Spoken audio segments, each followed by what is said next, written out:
Jadi apa yang ditangkap oleh mata, oleh telinga, oleh badan dari ujung rambut sampai ujung kaki, oleh hidung, oleh pengecapan lidah, apa yang diucapkan, apa yang dikerjakan, itu pesannya jalan ke seluruh tubuh dengan kecepatan 320 km per jam. Sebelumnya tidak ada mobil atau motor yang secepat itu. Baru kemarin saya naik Wus, saya perhatikan, sama dengan kecepatan saraf. Wus itu paling lambatnya 320 km per jam, ya. Paling cepatnya 355 km per jam. Wow, ini dia nih, ini dia yang nyamain nih. Berarti apa? Cepet banget jalannya. Ya. Baik, saya minta sekarang ibu-ibu aja, bapak-bapak dengar aja. Ibu-ibu, angkat tangan kanan, lambaikan pada saya. Kenapa mau? Saya bilang kan, ibu tangkap lewat telinga kan, terus ibu lihat lewat mata kan, cepet kan jalannya? Cepet. Nah itu tadi, cepet banget. Itulah makanya kalau sekarang saya ditanya, gimana Bu Aisyah berkomunikasi dengan anak zaman now? Sebetulnya nggak zaman now, zaman kapan saja. Pertama sekali adalah hati-hati bicara. Supaya hati-hati bicara, maka bikin tenang diri kita. Setiap kita gemes kepengen cepet-cepet anak melakukan apa yang kita minta, ya, itu perhatikan dulu. Kadang omongan kita keliru. Kita sering bicara apa yang kita tidak mau. Ya. Jangan jajan sembarangan ya, kan gitu. Itu otak tuh unik juga tuh. Kata jangan ditangkap oleh otak, silahkan. Coba itu. Sekali lagi bunda bilang jangan jajan sembarangan. Udah pakai kata jangan, muatan emosi, kutangkap deh.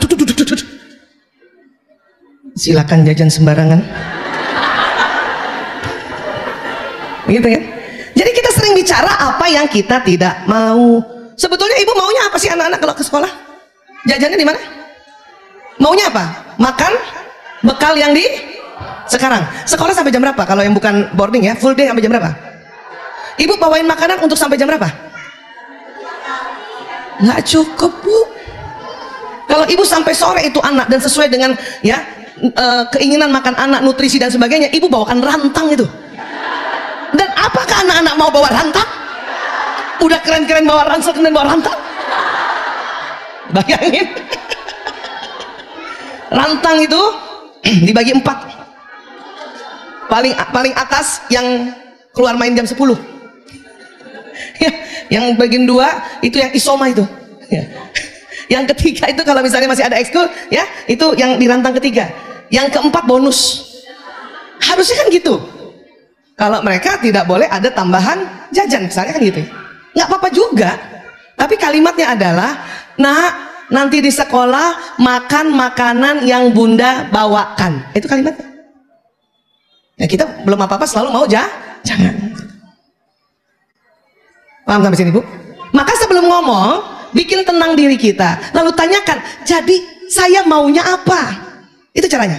Saya maunya apa? Ya. Kamu nih kalau dibangunin subuh lama banget.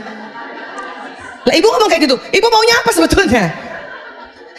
Paham nggak Bu? Kita sering bicara sesuatu yang kita tidak inginkan. Sementara otak memproses dengan cepat.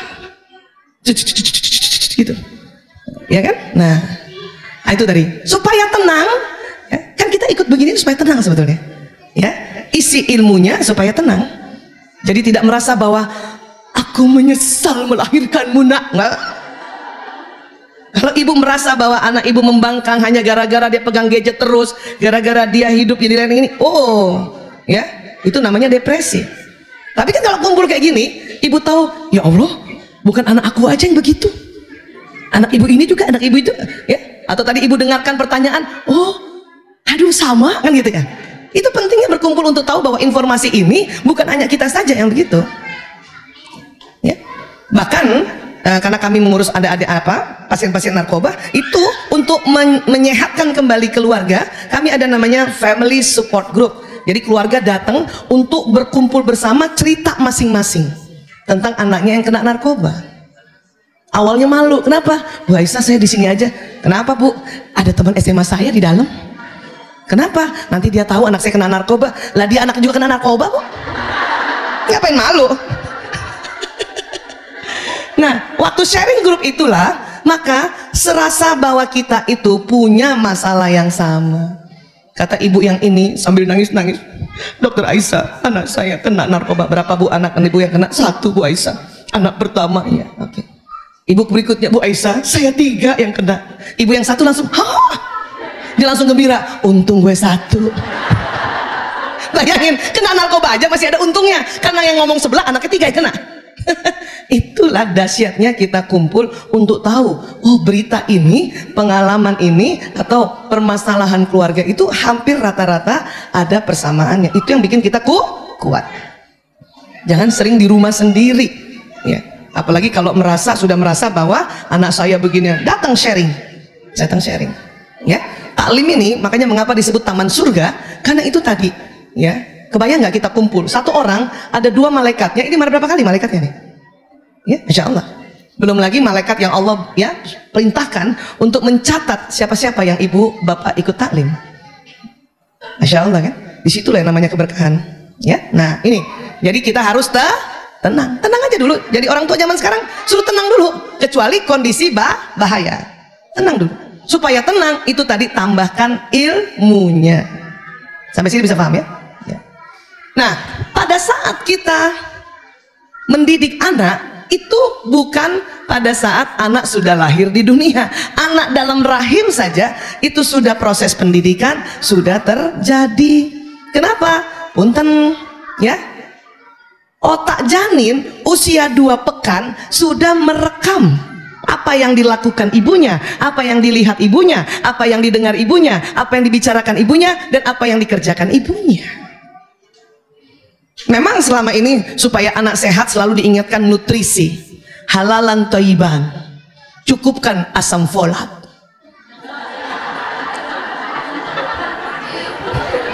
Sekarang ngomong asam folat itu jadi sesuatu senyuman yang sumringah ya. Cukupkan ya, halalan thayyiban. Tapi lebih lagi dari itu, memang itu penting, tapi lebih penting juga adalah apa yang diucapkan. Kenapa? Karena apa yang diucapkan ibu dilihat itu jalan lewat sistem saraf dan direkam di otaknya si bayi ini, janin, maaf. Nanti kalau sudah keluar dari rahim baru bayi, janin ini gitu. 2 minggu tuh udah tersambung. Dan dalam perut ibu antara 9 bulan 10 bulan tuh lama. Ya. Itulah makanya mengapa kita diminta untuk melakukan hal-hal kebaikan pada saat anak di dalam rahim. Ngaji, mengkaji, bicara yang baik-baik, memilih tontonan yang baik-baik, mendengarkan hal yang baik-baik itu supaya kerekamnya anak ini di otak ini baik-baik. Karena terbukti, terutama di tempat kami, anak-anak yang bermasalah setelah kita konseling pertama, ya konseling dengan konseling yang biasa, kemudian konseling yang pakai teknik hipnoterapi, beberapa kasus akar masalahnya di dalam rahim ibunya. Dalam rahim ibunya nih. Ya. Kenapa? Itu tadi ya, ibunya terlalu sering lihat layangan putus. Tapi bukan di atas atap. Ya. Belum kejadian seorang ibu hamil lihat film layangan putus, dia merasa kasihan gitu ya, terus kesal. Oh, itu mempengaruhi dan kerekam di otak anak ini ya. Itu tuh baru film aja. Ibu baca buku-buku yang sedih, buku-buku yang horor dan sebagainya, itu bisa kerekam juga. Makanya kita diminta baca Quran. Siapa ibu-ibu yang selama hamil selama ini setiap hari mengkaji? Alhamdulillah Bu. Kalau yang belum sempat, gampang, hamil lagi. Lah iya kan, siapa tahu anak generasi yang barunya ibu udah lebih belajar banyak kan. Ya udah. Memang yang kasihan tuh anak pertama selalu, karena kita masih muda, belum terlalu banyak belajar, paham ya. Jadi ibu tuh harus mengasihani anak pertama selalu. Jangan selalu dibebani anak pertama. Kau nak anak pertama, jaga adik-adikmu, kau harus punya tanggung jawab. Itu anak pertama udah teler aja. Iya, paham ya. Jadi kasihanilah anak pertama. Dan bukan hanya ibunya saja yang ngomong, di sekelilingnya juga. Ya orang tuanya, ya ayahnya, ya mertuanya. Ah, ini mulai mertua di sini mulai. Seorang ibu muda yang hamil masih tinggal di rumah mertua, kalau mertuanya bijak, rajin taklim, ya kayak ibu Asih, insya Allah itu mantu tenang. Tapi kalau mertuanya dikit-dikit lihat kamar anak tuh, Belum bangun. Nah ibu hamil kan mabok ya, bangun langsung aja bisa muntah-muntah. Makanya ibu hamil 3 bulan pertama itu dilarang langsung bangun begitu ya. Makanya selalu ada crackers atau biskuit yang tanpa gula dan sebagainya di sampingnya, untuk dia pas bangun udah doa bangun tidur, kunyah-kunyah dulu baru berdiri, baru duduk ya. Itu kan memang sholat subuh kadang-kadang udah nggak sempat lagi atau nggak kuat sholat subuh yang gerakan sesungguhnya, terpaksa duduk, habis itu harus rebahan lagi. Ibu mertua lewat.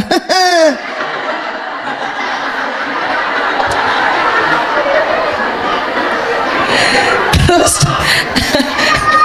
untung nggak pakai kipas nih ibu mertua ya, mana Maranti. Pak. Terus sering banget kita suka membanding-bandingkan diri kita ya.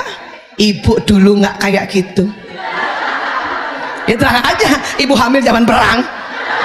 Nah ibu tidur-tidur kena bom lah. Zaman dulu mau mual mau muntah, kalau udah ada bom loncat, boro-boro makan crackers dulu. Ya, itu lagi ya. 1, tidak menjudge. 2, tidak membanding-bandingkan. Bunda dulu nak, ayah dulu. Anak-anak senang cerita kisah-kisah dulu, tapi mereka nggak suka tapi kamu nak. Nah, ibu dulu nak naik mikrolet ke sekolah. Anak-anak senang, hebat ya ibu ya. Sampai situ aja udah senang, pasti senang tuh dia. Anak-anak senang tuh lihat ibunya punya daya juang yang dia tidak suka. Tapi kamu nak sudah disiapin mobil, diantar pakai supir ya, atau misalnya dijemput oleh mobil sekolah gitu kan, masih aja telat. Nah, itu nggak suka dia, itu nggak suka dia, nggak suka dia. Karena pada prinsipnya kita nggak suka dibandingkan. Betul. Ibu-ibu mau dibandingkan oleh suami. Bunda, ayah habis makan di rumah tetangga enak banget tuh. Gak mau. Kita langsung gini, terus nggak mau lihat suami kan?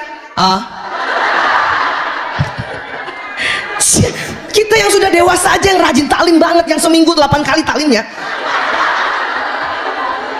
masih cemburu kalau digitukan, masih marah kalau dibandingkan. Bapak-bapak juga nggak mau dibandingkan. Emang bapak-bapak nggak cemburu-cemburu? Ayah, saya nih dulu nih, belum banyak belajar ya. Kata AA Agim ya, kita tuh harus senyum, sapa, salam. Besok lagi, habis dari taklimnya AA, kata AA Agim ya, itu yang ke-10 kali apa kata suami saya, kawin aja sama Agim. Terus saya gini, ya telat. Kenapa baru bilang sekarang kalau emang boleh?